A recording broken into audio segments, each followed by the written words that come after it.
Fala galera, aqui quem fala é o Fidelis, manos. Hoje eu vim aqui falar com vocês a respeito dos prêmios individuais nessa temporada. Vamos aí com alguns prêmios individuais que estão em aberto ainda, outros já estão praticamente definidos. Vim comentar aqui com vocês a minha opinião, quem eu acho que vão ser os vencedores desses prêmios. Vou deixar aí um top 3, provavelmente em cada prêmio individual. Vamos começar aí com o mais importante, vamos começar aí com o MVP. MVP, se você não viu o último vídeo, eu dei minha opinião de quem seria o MVP. Deixa lá, eu vou colocar os argumentos lá. Na minha opinião, vai ser o Shai Gilgeous-Alexander. Eu acho que não vai escapar muito disso pelo voto dos jornalistas. Eu acho que se o Jokic ou se o Wembanyama ganhasse, estaria muito justo também. Mas o Shai também, é... cara, tá fazendo uma temporada incrível, mais uma temporada histórica com um time histórico. É um dos líderes defensivos e ofensivos desse time. Então, eu acho que meu voto vai nele. Para MVP, não por eu querer. Se eu fosse querer, eu queria o Wembanyama ou o Jokic. Não gosto muito do estilo de jogo proposto pelo Shai Gilgeous-Alexander, mas os jornalistas vão votar nele, então o meu voto, eu digo, para quem vai ser o MVP é o Shai Gilgeous-Alexander, mas eu votaria se fosse para eu escolher um MVP, para mim, moral, eu escolhia o Nikola Jokic. Cara, o Nikola Jokic é o melhor jogador ofensivo do melhor ataque da NBA, que faz mais pontos. Então eu acho que o Nikola Jokic, a gente normalizou ele, é um pivô que faz 15, 20 diversas assistências todos os jogos, uma temporada de triplo-duplo, mais uma, né, consecutiva para o Nikola Jokic, a gente acha que normalizou o jogo dele, e também tem a questão de fadiga de votos, uma coisa que vem atrapalhando muito o Jokic nos últimos anos. Eu acho que ele não ganhou o MVP em 2023 por conta da regra do Larry Bird de não poder ganhar 3 MVPs consecutivos. Ano passado, por conta da campanha do time, mas essa temporada ele tá fazendo uma temporada histórica com triplo-duplo. O Denver Nuggets é o terceiro colocado na Conferência Oeste e tem um run de 12 vitórias consecutivas, e o Nikola Jokic é o Nikola Jokic, mesmo que ele não entregue tanto defensivamente, o que ele entrega ofensivamente, tipo assim, sobrepõe todo o desnível defensivo que ele traz para esse time do Denver Nuggets. Fora que ele melhorou muito na defesa na questão de roubos de bola, ele tem sido um dos líderes, se eu não me engano, acho que ele é top 10, top 15 em roubos de bola, mas do mesmo jeito eu acho que não é o suficiente para dizer que ele é um bom defensor. Tanto que, assim, se colocar o Wembanyama no garrafão e o Jokic no garrafão, se colocar o Wembanyama, os caras vão desistir e chutar pra três. Colocar o Jokic, os caras vão bater pra dentro, porque o Jokic não é aquele cara atleta, mas é aquele cara que faz o jogo, assim, lindo. Eu acho o jogo do Jokic bonito, como ele acha passe. Tem gente que acha chato, quando ele tá naquele ritmo de jogo dele cansadão, eu acho chato também, mas, cara, é incrível ver o Nikola Jokic jogar. Eu acho que é uma coisa que a gente vai demorar muito pra ver outro. A gente pode ver Sengun, a gente pode ver o Maxime Renault, aquele cara, o novato do Sacramento Kings, mas eu acho que nenhum vai chegar aos pés do que é o Nikola Jokic hoje. E o Embanyama também liderando esses Spurs para segundo colocado geral na NBA, com 62, com a possibilidade de chegar a 63 vitórias. Cara, eu acho que o próximo episódio que eu vou fazer vai ser falando sobre os confrontos nos playoffs. Na verdade, vai ter o play-in e depois vai ter os playoffs. Então, eu vou falar sobre o San Antonio Spurs em playoffs. Eu ainda vou dar minha opinião em vídeo. Mas, cara, eu acho que o Embanyama também tem uma narrativa incrível. Um cara tem de 22 anos, é o melhor defensor disparado da NBA. Ele consegue entregar muito bem ofensivamente com minutagem reduzida. Cara, o Embanyama, todos os jogos dele, eu não vi um jogo do Embanyama de 35 minutos nessa temporada. Tipo, é óbvio que teve, mas ele tem minutagem reduzida e ele faz o que faz. Imagina se ele tivesse uma minutagem de um jogador que joga 35 a 40 minutos. Eu acho que a gente estaria vendo uma temporada histórica. Eu acho que a gente só tá vendo o começo do que o Embanyama tem para propor para a NBA.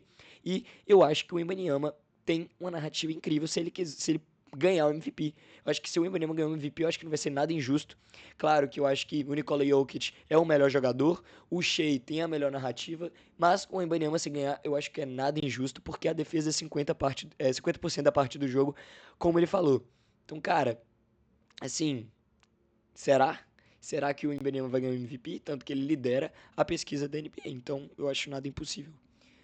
Vamos para defensor do ano. Cara, defensor do ano, acho que não tem nem o que discutir. Ontem ele completou 65 jogos para se tornar elegível para concorrer a defensor do ano. É o Embanyama, cara, não tem o que discutir aqui. Eu acho que não tem discussão.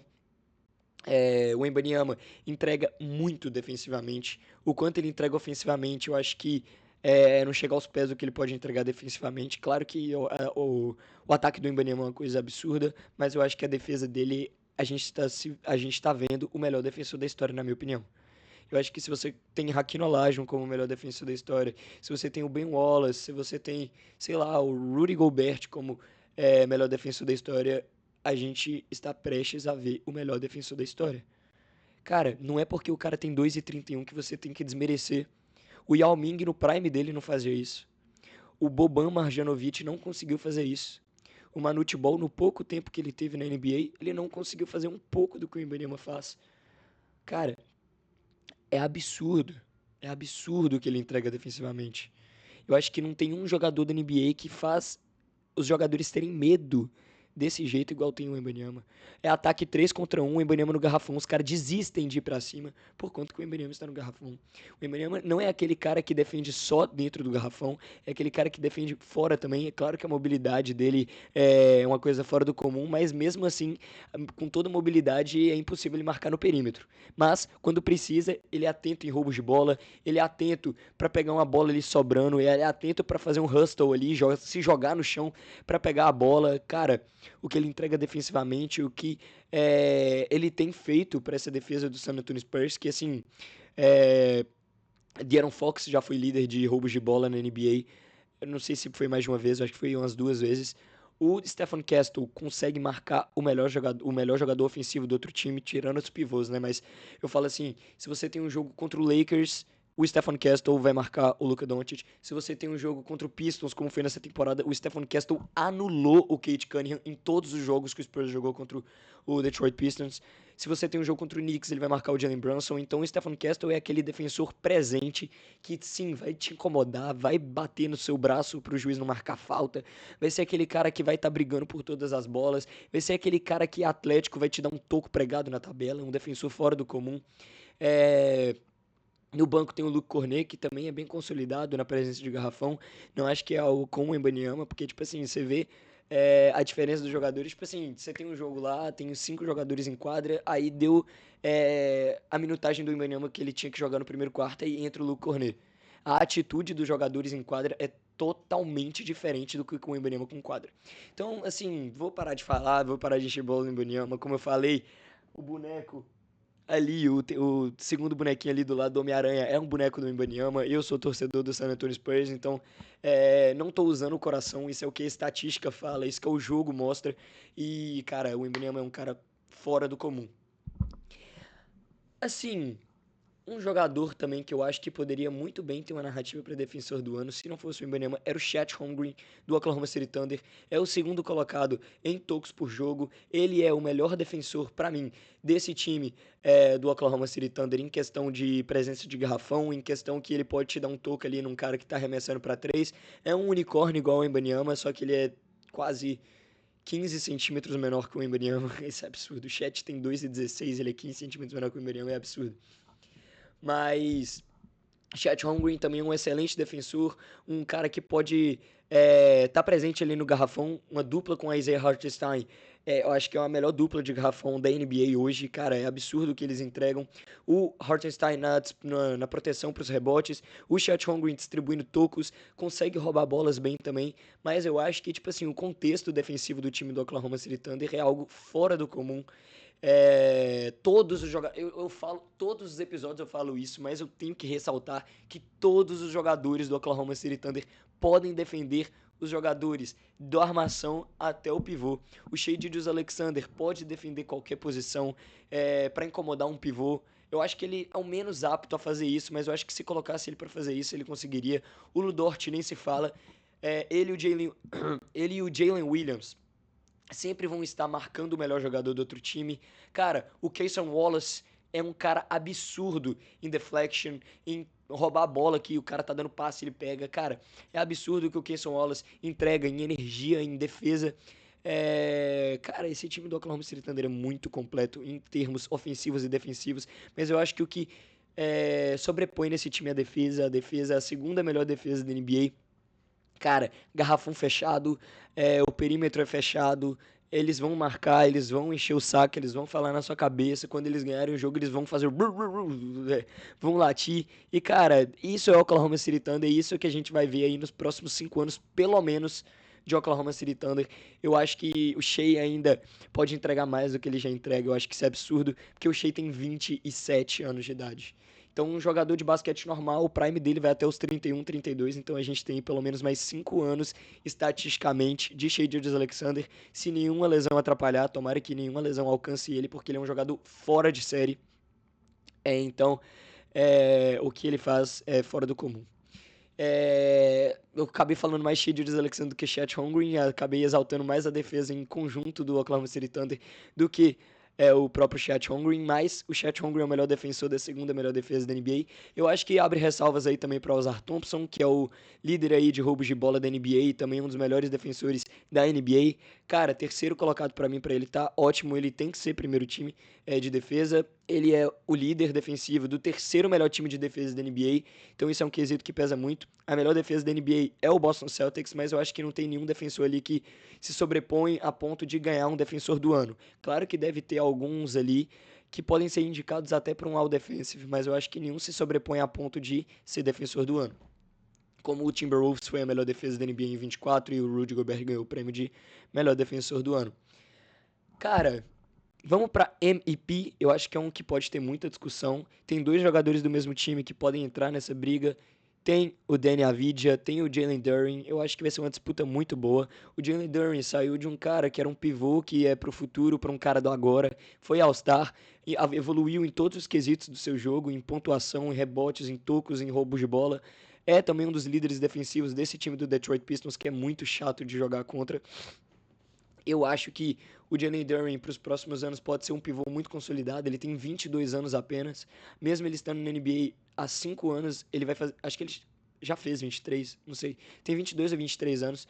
Então, cara, a gente tá vendo uma versão baby ainda do Jalen Duren. Eu acho que esse cara pode ser um monstro com 28 anos. Eu acho que esse Detroit Pistons nos próximos 5 anos pode ser um time assim, se reforçando bem, sabendo usar Kate Cunningham, sabendo usar o Ausar Thompson, sabendo usar o Jalen Duren, pode ser um time assim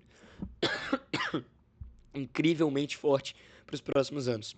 Peço perdão pela minha voz tá um pouco ruim porque eu fui num show ontem, cantei pra caramba, então minha voz tá um pouco ruim, minha garganta tá coçando por causa disso.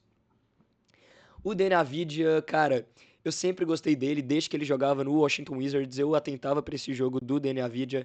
É um ala que distribui a bola, que pode jogar de amador, ele assume o papel de liderança nesse time do Portland Trail Blazers. Cara, o Portland Trail Blazers que saiu de um time de 12º lugar, 13º lugar na Conferência Oeste, para um time que vai disputar aí o play-in.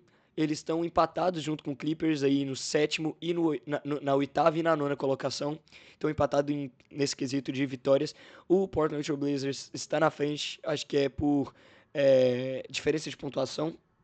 E o Denavid é um grande responsável disso. É líder desse time. Esse time que tem uma defesa muito boa também. Drew Holiday tendo uma temporada muito boa. O Tomani Camara, que é um excelente flopper. É um excelente no quesito de roubos de bola. O Donovan Clegan, que é o terceiro melhor reboteiro da NBA, só atrás de Nikola Jokic e Karl Anthony Towns. E também é muito bom na presença de garrafão para tocos, para fazer sombra, um cara muito bom na defesa.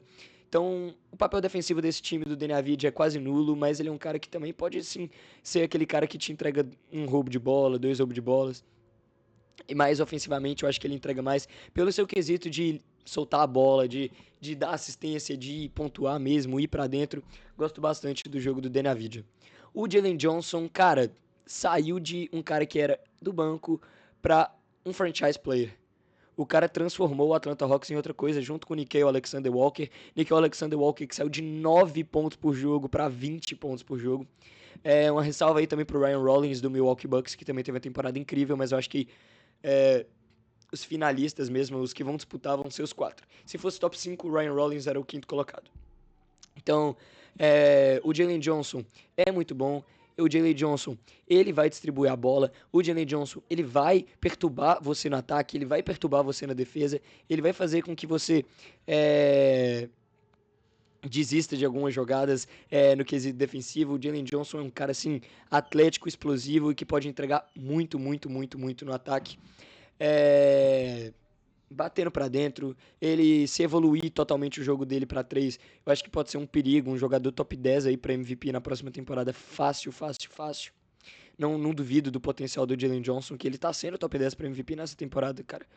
Então, olho aí nesse Atlanta Hawks na próxima temporada, se reforçando, com o Nickeil Alexander-Walker mantendo um bom nível de atuação, pontuando, trazendo energia pro time, que é aquele cara baixinho que perturba. O Atlanta Hawks pode trazer sim perigo nessa temporada mesmo. Eu acho que se eles eliminarem o Cleveland Cavaliers, que eu acho que é o confronto garantido aí, o único confronto garantido. O único confronto garantido aí, por enquanto, na Conferência Leste é Cleveland Cavaliers e Atlanta Hawks. Então eu acho que, se esse for o confronto, eu acho que não é nenhuma surpresa se o Atlanta Hawks eliminar o Cleveland Cavaliers por essa reta final de temporada que eles fizeram.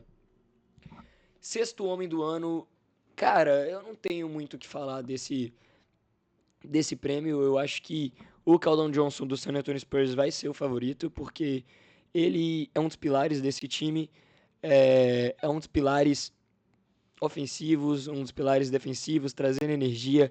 É aquele cara baixinho, meio fortinho, truncado, que vai bater pra dentro, que vai arremessar de 3. Eu acho que ele é o líder na história do San Antonio Spurs em bolas de 3. Cara, sim, esse prêmio eu não tenho muita opinião formada sobre, eu não acompanhei muitos jogadores que estão na disputa para defensor do ano. Eu acho que vai ser o Keldon Johnson mesmo, pela temporada que faz o San Antonio Spurs. Na verdade, lembrei de um jogador que pode entrar na disputa muito forte, que é o A.J. Mitchell do Oklahoma City Thunder. Mas eu acho que o papel do Keldon Johnson pro San Antonio Spurs é muito maior. Não é muito maior, mas é maior do que o papel do A.J. Mitchell no Oklahoma City Thunder. Por quê? Porque o A.J. Mitchell acaba jogando muito mais minutos, porque o Shea resolve a partida inteira ali em 20 minutos, vai pro banco, o A.J. Mitchell joga o resto e acaba fazendo as suas pontuações. Então, eu acho que o Keldon Johnson pode sim ser o vencedor desse prêmio, não duvido disso, mas se for o A.J. Mitchell também eu não acho um absurdo. Rookie of the Year, polêmico, eu acho que vai ser o Cooper Flag. Cara, jogador geracional, tem 4 das 10 maiores pontuações de uma pessoa com menos de 20 anos na história. Tem jogo de 51, de 49, de 45. Essas são as 3 maiores pontuações da história da NBA de um jogador com menos de 20 anos. Cara, Cooper Flag tem 19 anos e ele vai entregar muito, muito, muito. Ele distribui a bola bem, ele lidera esse time do Dallas Mavericks para não ser um desastre total. Claro que o objetivo do Dallas Mavericks essa temporada era perder jogos, mas eu acho que o Cooper Flag, ele tá fazendo com que não seja um desastre total para ponto desse time perder 70 jogos. Porque o Cooper Flag é um jogador geracional, é um talento único que a gente vai demorar para ver. Eu acho que o jogo dele se assemelha muito com o do LeBron James. Eu tenho essa peculiaridade de achar, porque é o mesmo porte físico, é um cara forte, é um cara atlético que vai dar tocos de tabela, ele vai enterrar na sua cabeça, ele vai roubar a bola, ele vai distribuir a bola. Então acho que o Cooper Flag se assemelha muito no quesito do jogo com o LeBron James. Eu acho, sim, que ele pode sim ser top 5, top 10 jogadores da história, dependendo de como for a carreira dele, porque essa temporada de calouro já mostrou que ele tá vindo fervendo. Se ele tiver um time minimamente competitivo, ele vai levar para os playoffs na próxima temporada. Depende de como o Kyrie Irving vai voltar, de como o Daniel Gafford e Derrick Lively, que provavelmente vai sair o Derrick Lively, vão se comportar na próxima temporada mediante a lesões, porque são dois pivôs que se lesionam muito. Klay Thompson, de como ele vai estar, de como vai voltar o PJ Washington. Então, cara, eu acho que o Dallas Mavericks tem que se reforçar, sim, mas eu não acho que seja algo momentâneo. Eu acho que dá pra esperar mais um pouco aí pelo Cooper Flag, porque é um cara apenas de 19 anos, então vai trazendo espaço salarial, vai moldando o Cooper Flag para ser um jogador, para assumir o papel de pontuador, de distribuir a bola, para quando ele tiver um time minimamente competitivo, ele também assumir essa responsabilidade, igual foi o LeBron James no no Miami Heat, perdão, que quando teve um time minimamente competitivo, foi campeão e foi para a final 4 vezes consecutivas. Então, com o Knopple também não desmereço a temporada que ele faz. 18 pontos por jogo não é coisa fácil para um novato. Líder de bolas de 3 na temporada da NBA, 271 bolas de 3 até então, tem mais um jogo na temporada. Cara, absurdo o que ele faz. O jogo dele se assemelha muito com o do Klay Thompson em bolas de três, em defesa. Eu acho que ele vai ser um jogador, sim, que a gente tem que estar de olho nas próximas temporadas. O time do Charlotte Hornets é um time que está de olho nas próximas temporadas, porque é um time muito jovem, o núcleo jovem. Então, o Charlotte Hornets pode vir brigando muito forte aí nas próximas 2, 3 temporadas, dependendo de como o LaMelo se comporta, dependendo de como o Brandon Miller se comporta, de como vai ser a evolução do Ryan Kalkbrenner, de como que vai ser a liderança do Miles McBride, de como que vai vir o banco do Kobe White. Então, cara, são fatores aí que vão sim ser definitivos para o time do Charlotte Hornets, que está fazendo uma temporada incrível. Saíram do pior time da Conferência Leste para brigar por vaga direta, não vão mais por vaga direta. Eles já foram eliminados da vaga direta para os playoffs, mas do mesmo jeito, eles se mantendo em sétimo lugar é algo impressionante, na minha opinião. Eu não vou falar de jogador clutch do ano, provavelmente vai ser o Shai Gilgeous-Alexander. O De'Aaron Fox também é muito decisivo, mas ele não está sendo decisivo nessa temporada. Nikola Jokic é muito decisivo. Cara, o Luka Doncic é decisivo pra caramba. Ele tem a maior quantidade de pontos no clutch time, se eu não me engano, nesses últimos meses. Eu não sei quem lidera, acho que é o Shai que lidera, mas eu não ligo muito para esse prêmio. Vamos para Coach of the Year, e na minha opinião vai ser entre Mitch Johnson, o Bickerstaff do Detroit Pistons e o Joe Mazzulla. Cara, a narrativa do Mitch Johnson é incrível. Ele sai de um time de 30 vitórias para um time de 63. É absurdo o que o San Antonio Spurs faz nessa temporada. Ele é um cara que foi treinado pelo Popovich. Então é um cara que pode evoluir muito aí no quesito de coletividade, de individualidade do Wembanyama, de como ele vai evoluir essas estrelas, porque o Spurs, a cultura San Antonio Spurs, não é aquela cultura de ter um jogador que vai fazer 40 pontos. A cultura do San Antonio Spurs é ter vários jogadores com um papel distribuído pelo time. Você vê o Wembanyama com 24 pontos por jogo, a média da carreira do Tim Duncan é 23 pontos por jogo, se eu não me engano. O De'Aaron Fox com 21, o Stephen Castle com 18, 19, o Devin Vassell com 15. Então, um papel muito distribuído, não tem um jogador individual que vai fazer 30 pontos. Então, é um quesito que dá pra... Sim, vamos ver como é que vai ser o Mitch Johnson. Eu acho que ele pode ser sim o favorito, porque o Spurs é o segundo na tabela geral da NBA e ele já ganhou prêmios de melhor coach do mês. O Spurs, nesse ano de 2026, tirando outubro, novembro e dezembro de 2025, em 2026 é o time com a melhor campanha. Ele ficou fevereiro inteiro sem perder um jogo. Até o mês de abril, eles tinham ganho 19 jogos e tinham perdido apenas 2 em 21 jogos. Então, cara, é incrível o que o San Antonio Spurs faz e culpa disso é do Mitch Johnson, sim. Mas o BJ Bickerstaff, eles tiraram o Detroit Pistons de 2 temporadas atrás de 15º da Conferência Leste, o pior time da NBA, que estavam mandando fechar as portas para a primeira colocação da Conferência Leste. Sim, tem asterisco que o New York Knicks não está muito bem, o Cleveland Cavaliers teve diversos jogadores lesionados, o Boston Celtics estava sem o Tatum, mas do mesmo jeito é uma liderança, cara. Não é qualquer um que assume liderança, que vai para uma temporada de 60 vitórias, então muito mérito disso é do BJ Bickers. Eu tenho dificuldade de falar o nome dele, mas o Detroit Pistons mudou o patamar quando ele chegou e, cara, eles vão brigar muito forte aí nessa temporada também, na pós-temporada. Pode ser um time sim que vai chegar na final, mas se não chegar na final vai incomodar muito os times que vão enfrentar. Pode ser séries aí incríveis, as séries do Detroit Pistons. Então, olho aí, e eu acho que o BJ Bickerstaff tem grande responsabilidade disso. Como o Joe Mazzulla, que, cara, o Boston Celtics era para ser, acho que sim, intermediário na tabela, brigando aí por nono, 10º colocado, e eles estão em segundo. Jaylen Brown tem bastante da culpa disso, mas o Joe Mazzulla é aquele técnico motivador, que inspira os jogadores, que desliga as luzes do ginásio e começa a colocar som de tiro aí,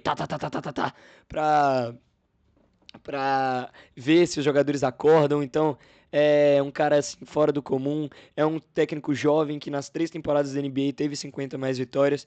Então, olha aí no Joe Mazzulla nas próximas temporadas também. Eu acho que se ganhar o prêmio, qualquer um dos três vão ser merecedores.